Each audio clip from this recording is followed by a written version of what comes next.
Our life. Hi. I guess all of you are doing good. Um, Fall 24 deadlines are right around the corner. So, just wanted to come live here and answer any of your questions regarding the application process. Um, Regarding filling out the application forms or anything about resumes, university shortlisting, anything in general regarding the master's process, I would say. Please feel free to ask your questions and we'll answer them.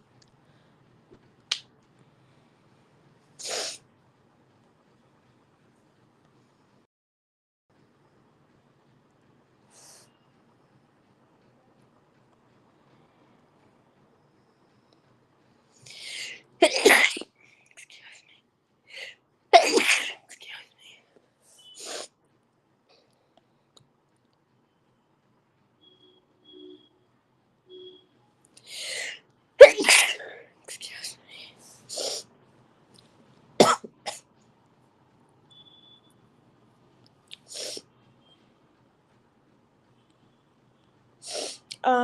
Waiting for people to join. We'll wait for another 3 minutes and then start off. Um, in general, before we actually take any questions, any specific questions, I would say. Just wanted to quickly talk about the Fall 24 applications process. The applications have audited, and actually a lot of universities which do not mention that they have rolling deadlines also started at giving out admits. At grad 1 we already had students receiving admits from various places like Northeastern, UIUC, NCSU, interview invites from places like Johns Hopkins. Please don't delay the applications further. I understand that when you look at the website, it says the deadline is in the month of January, February, but just submit your applications as early as possible. I would say even if the deadlines are later in the month of January, February, or March, also please try and submit all of your applications by end of the year, so your chances of getting in might be high.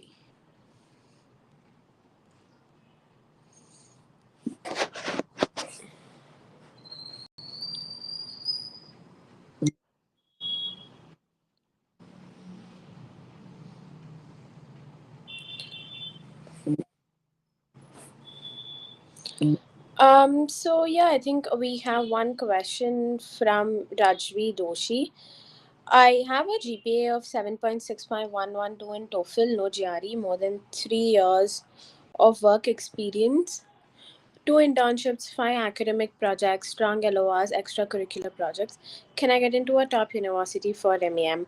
Um, Rajvi, yes, definitely. I think you can look at top 10 universities for MEM.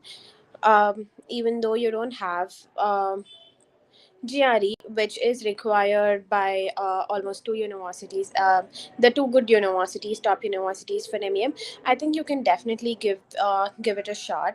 But like I said, please apply early because you do not have GRE. You will have to showcase or compensate it for by a stronger application and by submitting early your application early. So please submit your applications early. But I think you definitely have a decent shot at top universities, at least top 10 universities for MEM. If you want any additional information or any specific information about this, please feel free to schedule a free call with us. I think we can definitely help you out here. We have another question from Rahul. Can we do a WES evaluation after completion of fifth semester, that is before completion of degree? Yes, Rahul, you can do it.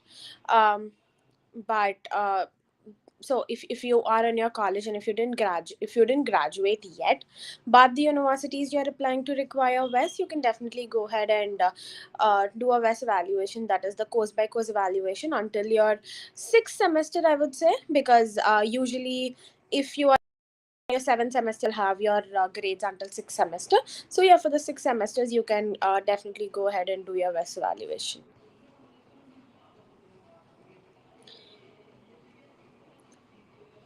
um Yash Dalmia, we have a question which says profile is 8.19 CGPA, GRE is 312, IL 7.5, one patent to experience as a project engineer. What are the best project management focused MEM programs? Um, okay, Yash, you have a very decent profile.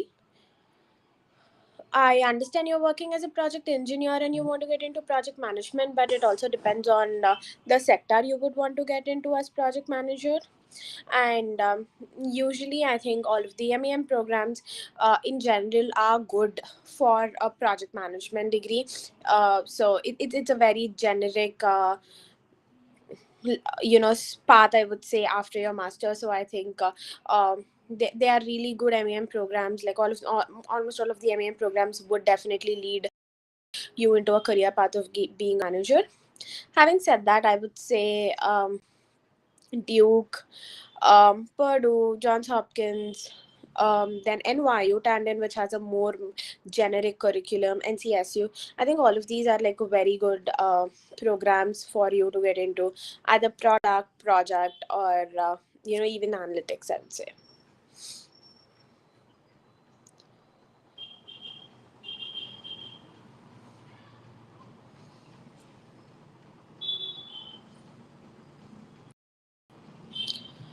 Nidhi Kashyap, how many bullet points should be there for sorry should be there for each internship and experience in a one page resume for a computer engineering fresher, and how should we fit our description for each STAR?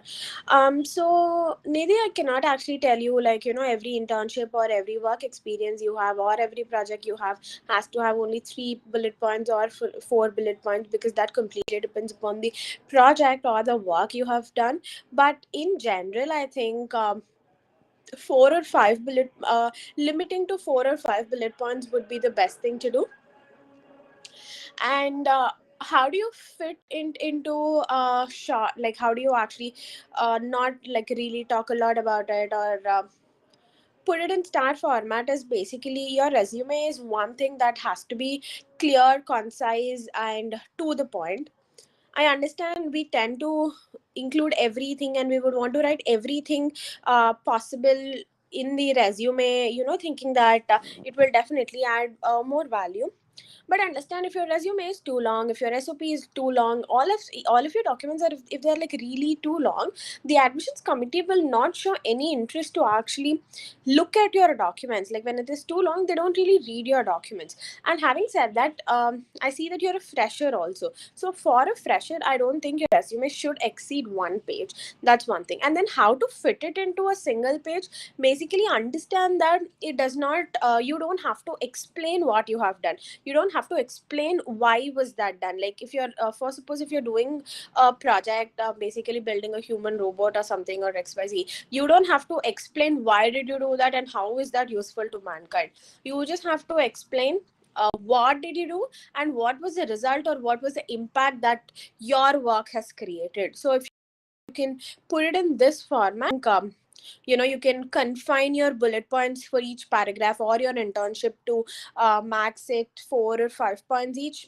I would say that would be the max, and confine it to a single page and include only projects. Again, I understand, as a computer science student or a computer engineering students at most of the universities, you tend to do projects in every semester, so you don't really have to include all of those 8 projects you have done.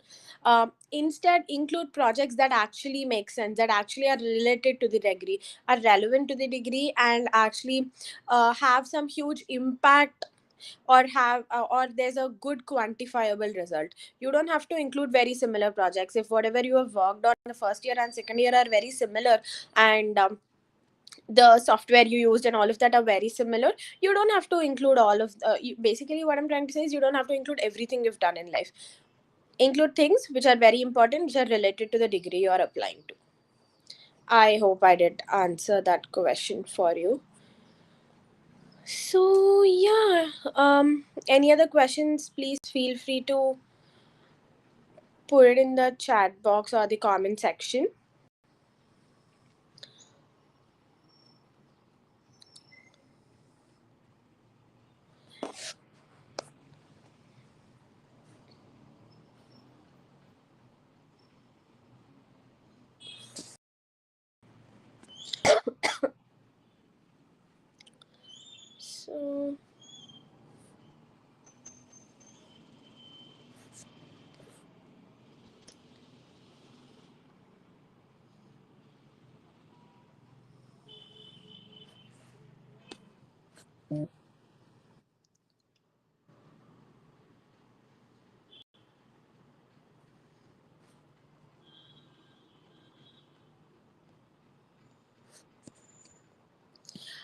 Okay, in general, right, I see, whoever has joined, I mean, at least the questions I took so far were related to MAM only. And I'm hoping people in this webinar are also, interested in doing MEM. So I wanted to like give you a fair idea about basically the MEM programs and the application process in general. So for people whoever is applying to MEM, and if you have shortlisted your universities, I'm sure when you actually open up the application forms, the number of essays out there is quite overwhelming, because every university is now requiring different essays. So just wanted to break that down for you a little bit.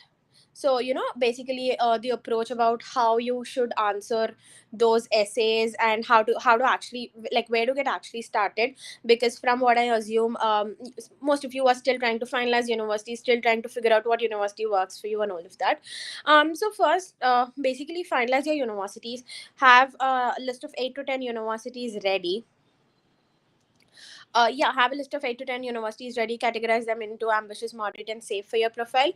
Please remember that you'll always have to apply to a good list of moderate, ambitious, and safe universities for your profile. You cannot apply to only ambitious, you cannot apply to only moderate or safe universities. So once you have done this, make a note of application requirements of all of the universities.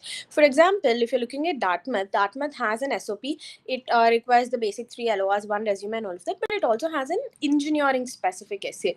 If you're looking at Duke does not have any SOP. It has 3 different essays, and on top of that, it has a scholarship essay, and on top of that, it is also asking you 15 random things in life. So basically, that essay. But if you're looking at Johns Hopkins, it's just asking for an SOP. So basically, list down all of the requirements you have.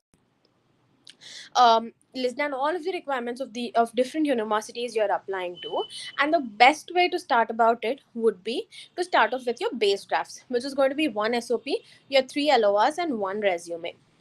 I would say, for an SOP, for a generic SOP, it should have somewhere around 1,000 to 1,200 words.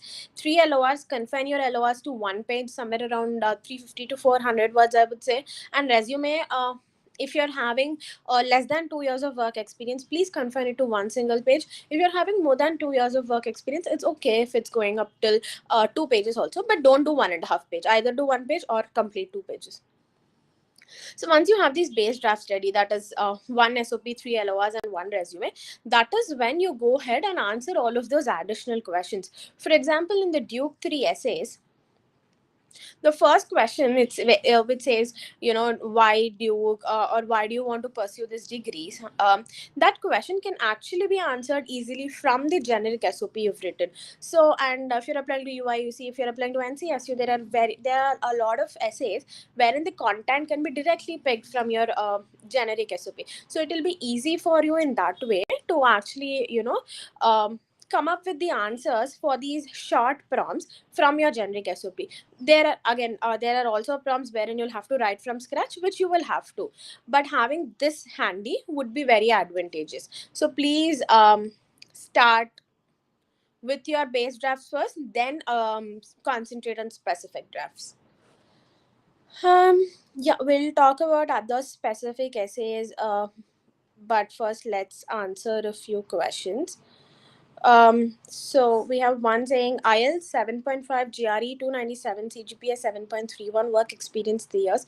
Does this profile get a good admission for masters in MEM?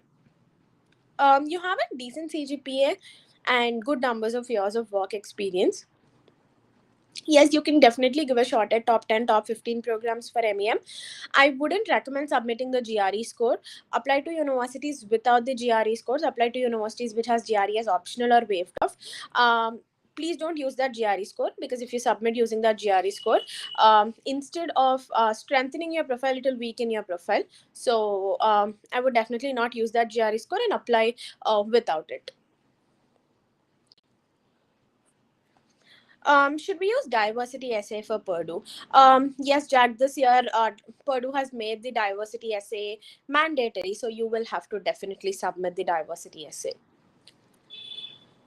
Should we write a diversity essay for Dartmouth being an Indian, not talking about community essay? So I'm hoping you're not talking about the engineering essay that is required by the diversity personal statement that they are asking, which is optional. I would not recommend attempting that, because as Indians we don't really have like a lot of diversity, and talking about community work or talking about your NGO experience is not going to help in that. So I wouldn't recommend. Not only for Dartmouth, right? I wouldn't recommend attempting a diversity essay for any university, except for if it's mandatory. If it's mandatory, we cannot skip it. But if it's optional, I would 100% not recommend attempting it. Can we use ChatGPT AI for MEM essays? I wouldn't recommend using ChatGPT AI for MEM essays. One thing, definitely from from the students I've been talking to, from mentors I've been talking to, every university is using some kind of AI content, check tool. So I'm not sure which one, how strong is that, how, even if you rephrase, is it detecting? There is no clear information on that, but I would recommend avoiding it, just to, not have any kind of issues.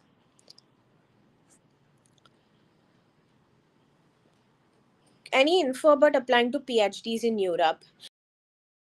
Thomas, PhDs in Europe, I mean, definitely you can apply, but PhDs in you so basically PhDs, right? In general, not only Europe, in any other country, depends a lot on the professor accepting your profile. So you will have to talk to the professor, see if their research is in line with your area of interest, and if they can contribute, and if they are ready to accept you. So yeah, you can definitely give it a shot, but building that rapport with the professor is important for PhD in any country general.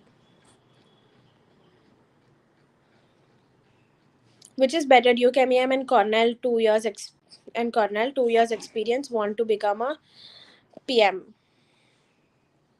So it completely depends on what your career goals are. I mean, career goals. You said you want to be a product manager. I think both Duke's curriculum and Cornell's curriculum are very product management oriented. In terms of the reputation, I would definitely rank Cornell over Duke, and I would also recommend Cornell over Duke, because Duke has a large cohort, whereas Cornell has a very small cohort. But having said that, Duke is a 1.5 year program which gives you an opportunity to do an internship, whereas Cornell is only a 9 month program. So I think it boils down to what your choices are. How do you want to actually um, how do you want to actually, do you want to do an internship, or are you okay directly finding a job? So it boils down to your personal choices. Hello ma'am, I'm from Triple E branch in BTech, and I have a major dilemma about the branch selection. Like, should I slide to other branches in masters? Can you give some clarifications? Hi Aditya. So basically, choosing your master's program, right, it cannot be like, okay, I have my triple E in triple E undergrad degree, so I want to do a triple E in masters. That cannot be the way. Or just because, oh, this degree now MEM is in trend or MIM is in trend, I want to apply to that degree. That cannot be the way you look at masters. So you have to choose your master's program depending on what is your career goal, what is that you would want to do in the future. So if you would want to transition into the tech side of the industry, if you want to transition into the computer side of the industry, then you change your branches from them. But if you're like really happy in your core and want to continue in your core, then you do masters in your then you do masters in your core stream only. So it depends on what you want to do in the future. And yeah, so if you have an idea about what is that you would want to do in the future, what is that your you would want your career to look like, please feel free to schedule a free call with us, and we would be able to give you suggestions on various programs you can look at depending on your career goals.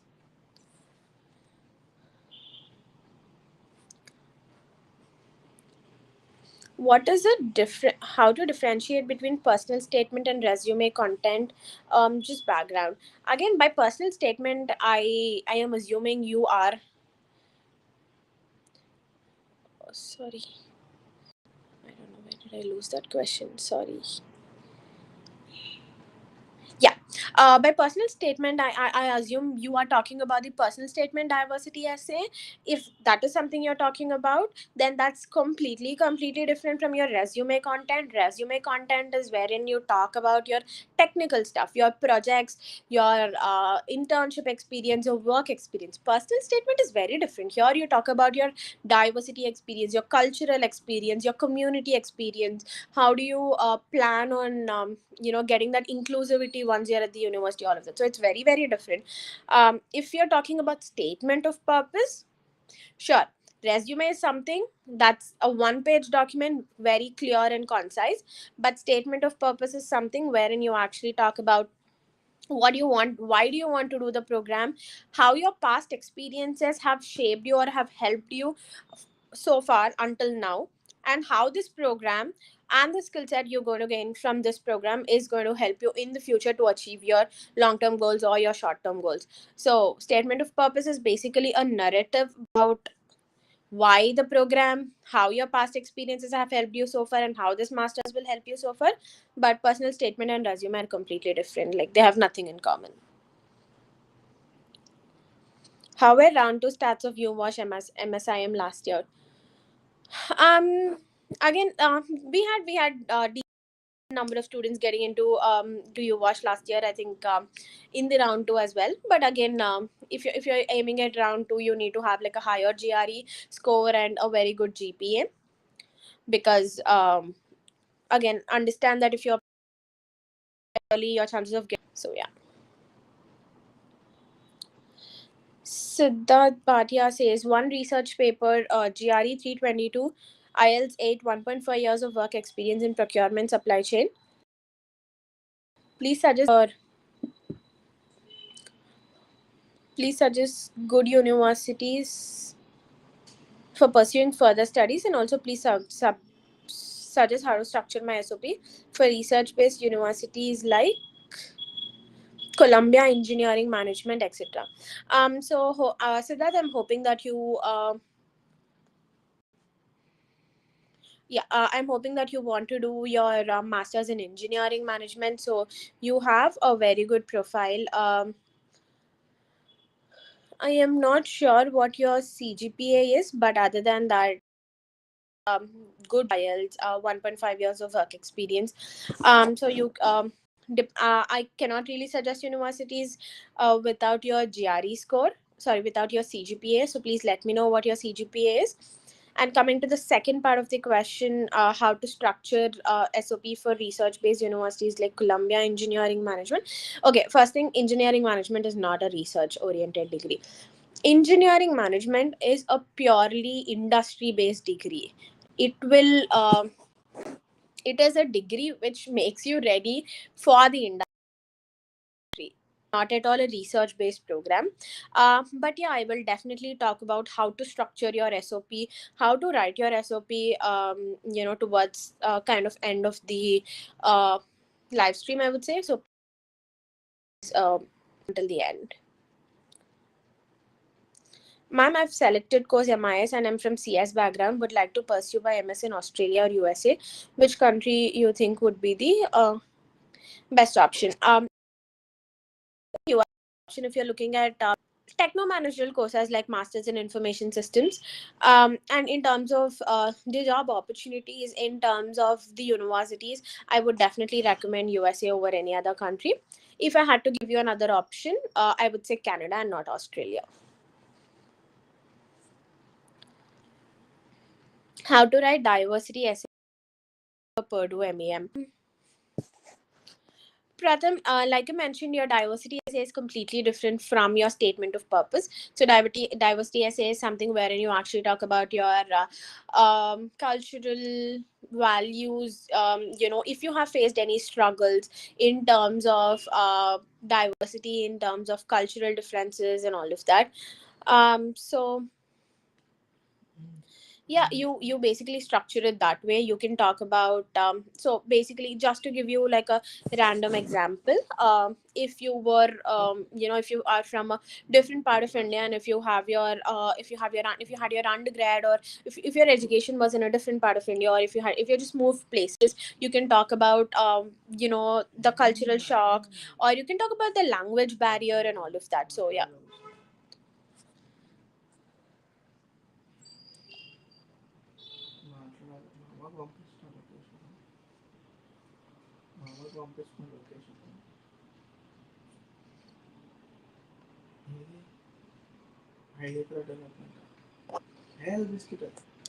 how to shortlist how to shortlist universities in Canada. Manu, shortlisting universities, irrespective of the country, right? It has to depend on your profile. One, what course you want to do, and also, if any other requirements you have, if you have any location constraints, if you have any budget constraints, and all of that. So, keeping in all of this in mind, and also keeping the career outcomes in mind, you have to shortlist the universities. Like I said, always shortlist while shortlisting the universities. You should have a balanced list. Having said that, you should always have ambitious schools, moderate schools, and safe schools in your list. So yeah.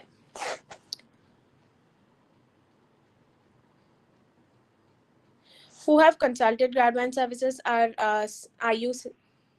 you suggesting to write diversity essay for Dartmouth?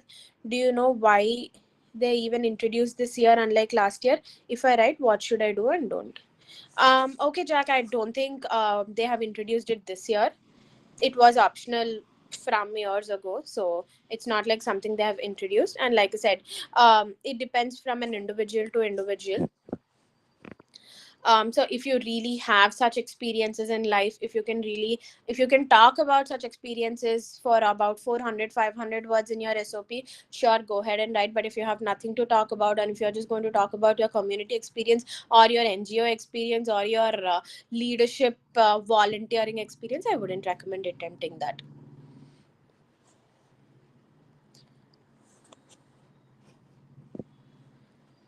Duke MEM versus SDSU MEM. If you want to get best ROI taking full on masters, I would recommend 100% Duke MEM over San Jose's.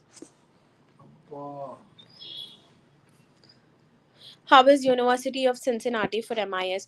I think it's a very good university, and in terms of the curriculum, also it's very technical oriented. And University also, of Cincinnati also provides you with a co-op option. So I think in terms of the return on investment, it's really good.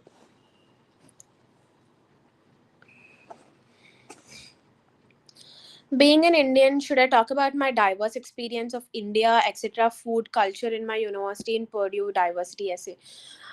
So talking about in general, saying that India is a very diverse country, we have 18 languages, or we have 29 states and all of that. No, I don't think that is something that you'll have to talk about. You have to talk about your specific experiences, experiences that are very very specific to you, and not as a country. So I don't think talking about various foods or various languages would help in the diversity essay. Hello, ma'am. I've just started my research and I want to pursue business degree from USA. Can you suggest some programs for the same? Hi, Rishabh. I'm glad to know that you want to pursue a business degree. I just want to know, like, what business degree are you speaking in specific, and what undergrad do you have? Do you have a BBA undergrad, and what is that you want to do? Do you want to do an MBA? Do you want to just do an MSc in management? What is that you would want to do, so that I can guide you better? I would need specific information. I had a self-published paper in IJRET and electronics paper. Should I include in journals for Dartmouth MEM in application and resume? Yeah, you can definitely include. That should not be a problem. You can always include it under the publications field. Sai Krishna. I haven't. I have an MTech in data science and AI and bachelor's in mechanical engineering. Experiences manufacturing. Can you suggest me about the MIT leaders for global operations MS MBA dual degree? Hi Sai Krishna. So I am not really sure about the work experience that the MBA dual degree you're talking about needs. But you can always schedule a free call with us, and we can give you more information on that. Am I really, if I start now everything for late for MEM? So I'm hoping you missed the word late. So I'm hoping you're asking me if you're late, if you're starting everything now for MEM. Considering all of the questions you have asked earlier, I am also assuming that you're applying for Dartmouth. And I'm not sure if you have looked at the website, but Dartmouth says they would start reviewing the applications from December 1st. And most of the students out there would want to apply by December 1st only because they already start reviewing your applications by then. So, considering that, I would say you are late, but it is not too late for you to finish the process. So, you will have to start right now, like at this point in time, and fast track your process and finish everything by December.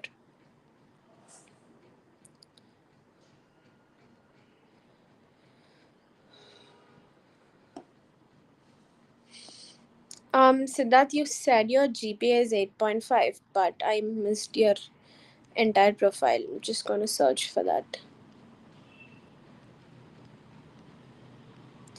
Yeah, so 8.5 CGPA, and you have one research paper, 322 on GRE, and 8 IELTS, right? I think you can definitely target for the top 5 to top 7 MEM programs. Definitely, I think Dartmouth, Cornell, Columbia, Duke, Johns Hopkins. These should be in your list, along with few other moderate and safe universities. So. If you want a detailed, again, this is something I'm just telling based on whatever the information you gave me. But again, understand that university shortlist requires more detailed information about your profile. So if you want more detailed shortlist and which universities and ambitious moderate or safety profile, you can always schedule a call with us, and we'll see how we can help you out from there.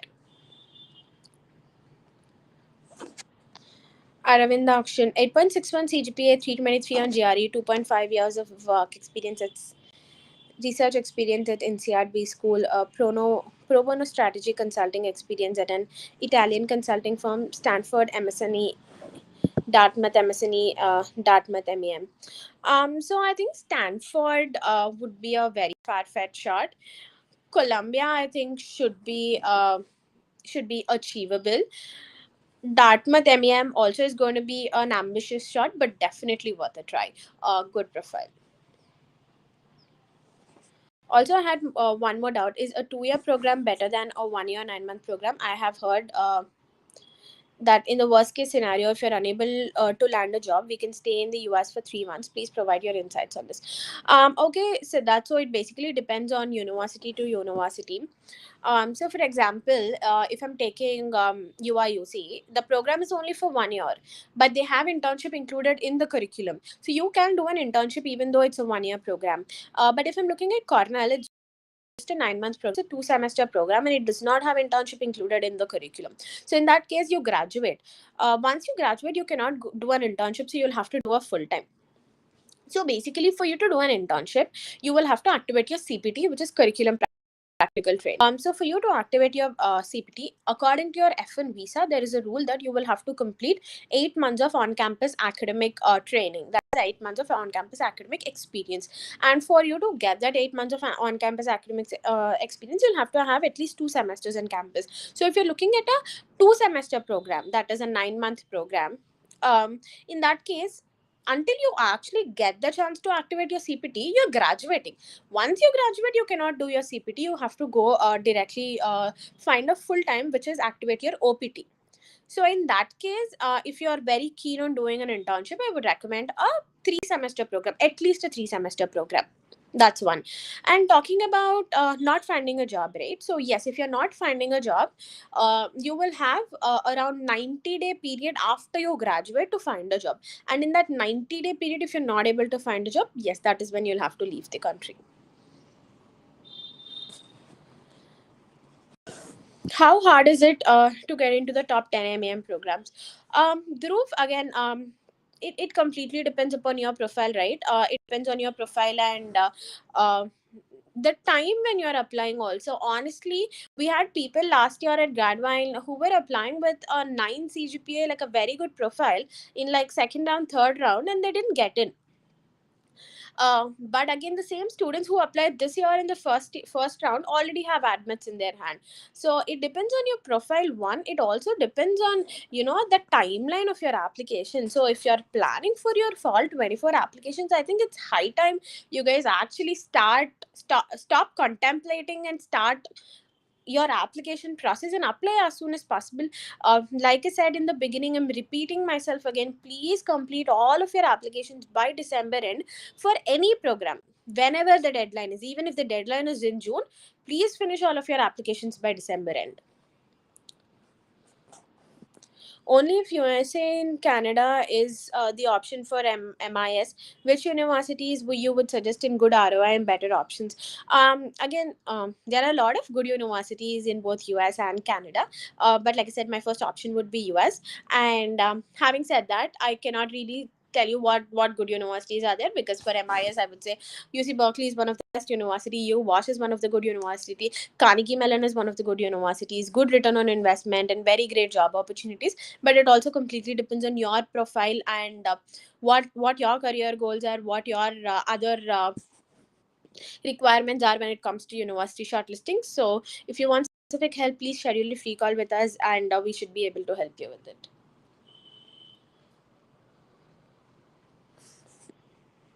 That IJRET journal is not that reputed and was a paid journal. Still, you recommend to put in resume and publications for Dartmouth MEM. um Again, I don't think we get to decide. See, if you have place in your resume, if your resume is one page, and if you still have place in your resume, put, it's not going to harm. If I'm a reapplicant for Duke and Dartmouth, what I need to do from last year? Does that decrease my chances of getting selected? I don't think if you're a reapplicant, your chances of getting in will decrease. But at least if you're reapplying, make sure that you have upgraded your profile in some way. Do not submit the same essays or same application what you have submitted last year. Do not submit the same LORs. So write new ones. Don't submit the same documents. Don't submit the same resume. And if you're applying a year later, I'm sure your work experience might have extended or something might have changed. So please inculcate all of that into the essays and then reapply. Hello ma'am, I'm planning to apply for MEM programs in US for fall intake 2024. I have shortlisted Northeastern, Cornell, Duke, Tufts, and I have 1 year of experience as a software engineer. I have not given GRE yet. Should I apply to the college even without giving GRE? Yeah, hi Niraj. So the universities, all of them you are applying to have GRE as optional only. So I would 100% and I do not know when you are planning to take your GRE, and I do not have any information on the other parts aspects of your profile. So I don't think I'll be able to answer that question specific to you, but just to give you a generic answer, I would say, if you have a very high CGPA, if you have good work experience at a very good work experience as a software engineer at a very good company, and if you're not very prepared for GRE, if you know that even if you give your GRE in the next 15-20 days, you're not going to get like a 315 320 plus, then just submit your application without the GRE by December 1st. But if you're sure, like I have actually prepared for my GRE, I can probably, if I give my GRE around December 15th, I will be able to get a 320 plus, then I would definitely recommend submitting your applications with the GRE score. Understand that these universities have GRE as optional and not waived off. There is a lot of difference between having GRE as optional and having GRE as waived off. So if there is a possibility, I would 100% recommend submitting a good GRE score, not a subpar GRE score. NIT 9.35 CGPA, 319 GRE, 3 years of work experience, no papers. Added the research highly in professor's LOR. Very strong LORs, got an admit from UMD MSIS. Is it worth applying to UC Berkeley, UY, CMU, MIS? What are the chances? Congratulations, first of all. I think you have, and I think you have a very good profile. Maryland College Park is a very good university for MIS, but I think you can aim high. I would definitely recommend applying to UC Berkeley, UI, CMU, MIS program, and you can also look at UT Austin's program. But I would definitely recommend giving all of these a try. Have UMD as a backup option, but please apply to these universities. I think you have good chances of getting in. UIUC MSTM versus NCSU MEM versus NYU Tandon MOT versus NEU MEM. What are your take on these four programs? Highs and loans. Could you please rank these four? Okay, I think it's a very tough question, and it's also a very subjective question. UIUC MSTM is a 1 year program. It's very analytics oriented curriculum, whereas NCSU is a 1.5 year program, and it's very PM oriented curriculum. And also and also the location of NCSU is great, whereas UIUC is not in a great location. Versus NYU Tandon. NYU Tandon again, 2 year very generic curriculum. You can take up electives whatever you want and get into the field, get into your field that you would want to get in. But again, very very good location. But again, on the expensive side. Versus NEU. If I'm comparing NEU with all the other three programs, I wouldn't say it's as reputed as what a UIUC or NCSU as a university is. But Northeastern, as you know, like Northeastern is known for its co-op program, so it has a very good co-op program. If I'll have to rank, I think it would be NCSU, NYU, UIUC, and NEU.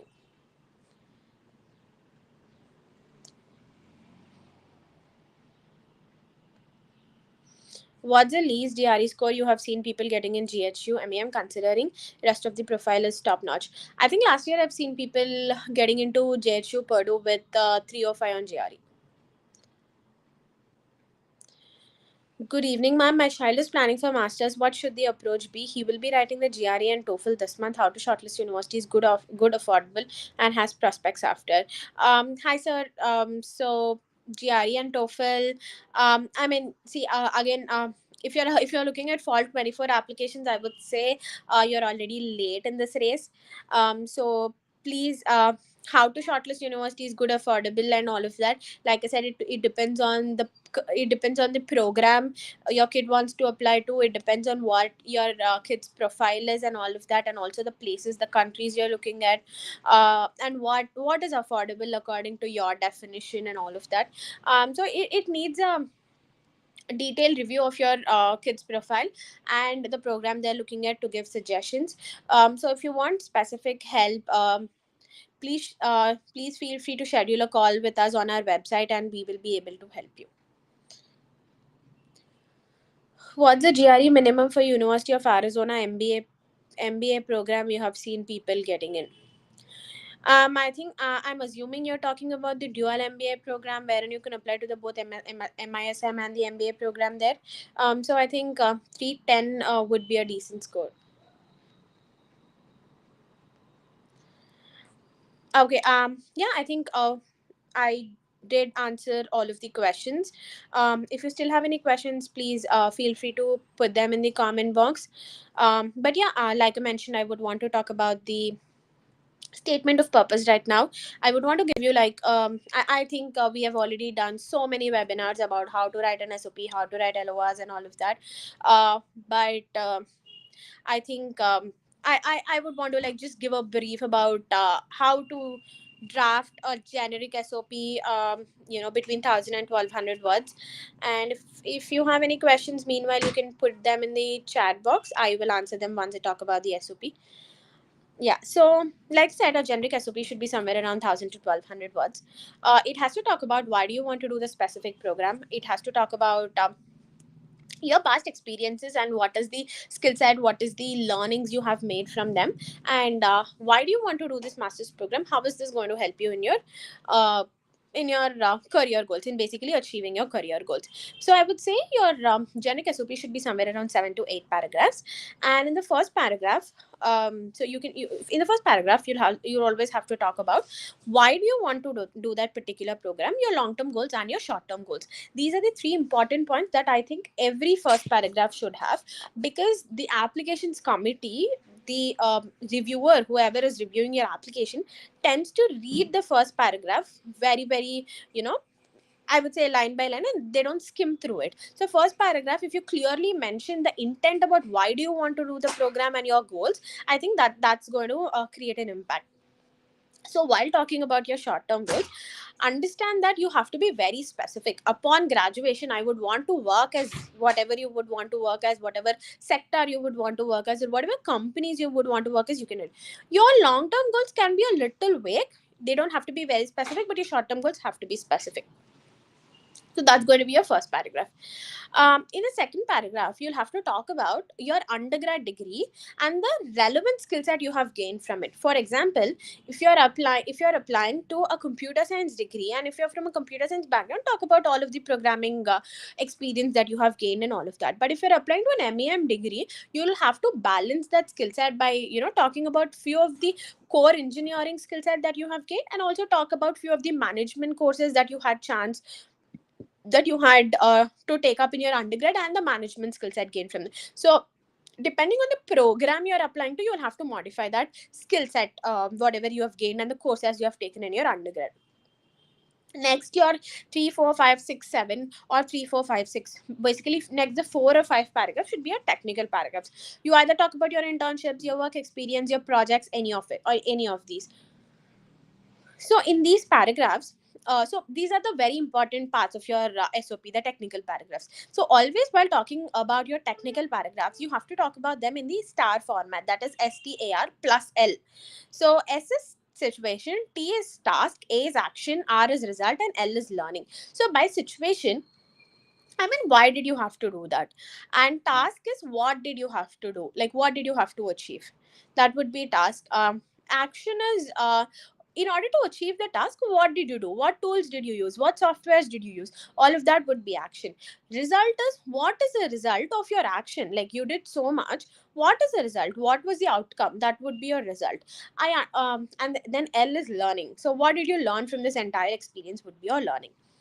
I understand that it is not possible to write exact quantifiable results for every project you have done, but understand that result has to be there. Just writing, I did this, I did that, I did this will not work. That's not going to create any impact. So always result has to be there. If you're quantify as much as possible, quantify everywhere possible. But if you're not able to quantify at least an abstract result, make sure you mention that.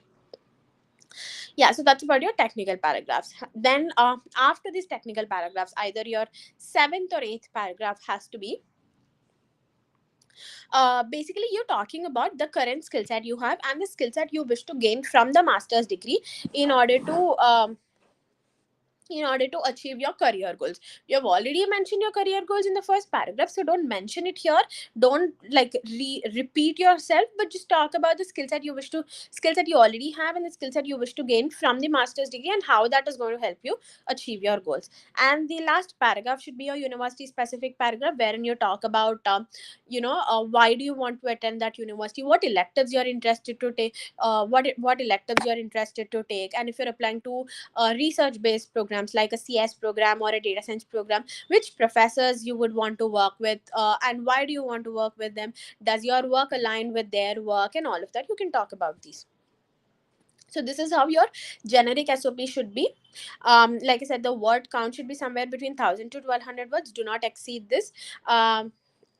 If you have word count, if you have if you're a fresher, if you do not have like 4 technical paragraphs to talk about, if you just have 2 projects or something, and if you're applying to techno managerial degrees like MAM, MIS, all of that, and like I said, if you have word count, probably you can include a small paragraph about your extracurriculars, leadership and all of that, but that's not like a mandatory. If you have word count, if there is space, include. Yeah, I think this is how you draft an SOP. So we do have few questions. I Yeah, I would want to answer these questions before I actually end this session. So please, if you still have questions, make sure you put them on the comment section. Also, any scholarships giving universities the criteria. If you're talking about US, the scholarship scenario in the US is very very tricky. There is no foolproof way to get a scholarship. Every university works very differently. For example, if I'm taking NYU does not require anything for scholarship. You just submit the application. You submit the application, and depending on your application, I think depending on your profile, depending on where you stand, or I think they have their own criteria about how they decide of giving you a scholarship. But yeah, most of them get a scholarship along with the admission letter only. But other universities, say Stanford, Cornell, these have scholarship essays. NCSU has, UIUC has, these have scholarship essays, so they ask you to attempt the scholarship essay, and depending on that they would want to give you an admit. So every university has different ways, and there is no one to get a scholarship. Sneh Patel says low. Okay, it says log CGPA, but I'm assuming it's low CGPA. Low CGPA. Can you suggest few universities for MIS programs? Sneha, I think it's a very generic thing saying low CGPA, because I would want to understand what is your CGPA. I would want to understand the rest of your profile. I would want to understand if you have had any backlogs, if you have work experience, if you have a GRE score. So please schedule a free call with us for this specific information.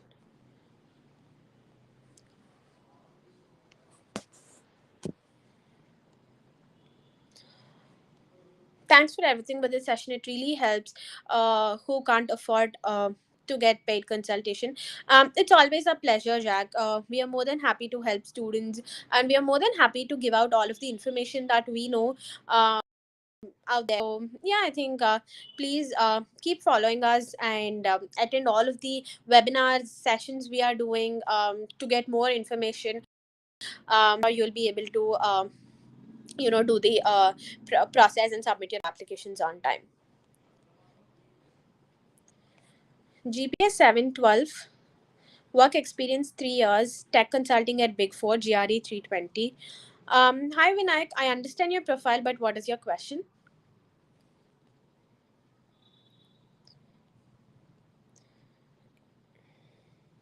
If I'm mentioning IGRT paid journal in resume, should I also mention separately in application section with link? Okay, so if you're mentioning it in the publication sector, you'd always have to give an hyperlink there. Having said that, in the application section, I'm assuming in the application form you're talking about. So in the application form, if they're separately saying if you have any research or publications, please mention. You can mention. If they're not asking, it's fine.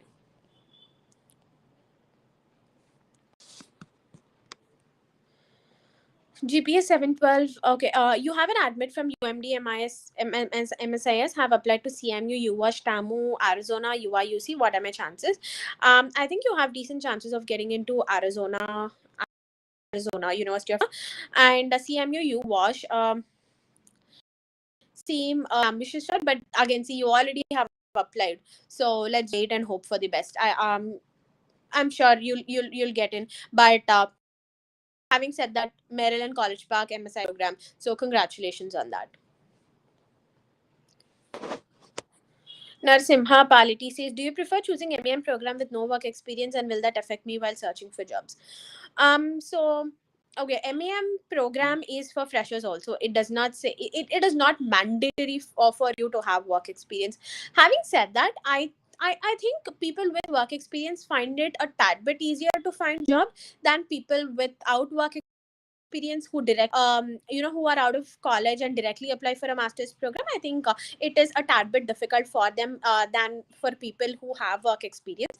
So yeah, having said that, I don't think it's a huge it's a huge drawback or something. You can still find a job, but I think the efforts you put in will be a slight bit more than the person who already has experience, because they already know what corporate is, they already know how to talk, communicate, how network, and all of that, and you will have to figure it out. So I think that should be the only difference.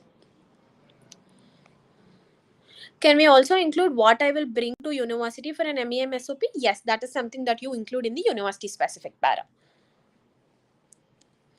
Do we need to provide the link to the GitHub link of our projects in the resume? Yes, Parsh. If you're applying to CSDS programs, I would 100% recommend doing that. Cheryl says GRE 313 IELTS 7.5, graduated in CS in 2017. No work experience. I intend to apply for MS in DS and MS in AI. What are safe, ambitious universities for my profile? How to enhance my profile? Is it too is it too late to apply in December? I don't think I see your CGPA, so it would be difficult um, for me to actually talk about it. And I see that you graduated in 2017, and you're saying that you do not have work experience, so you almost have 5 years of gap.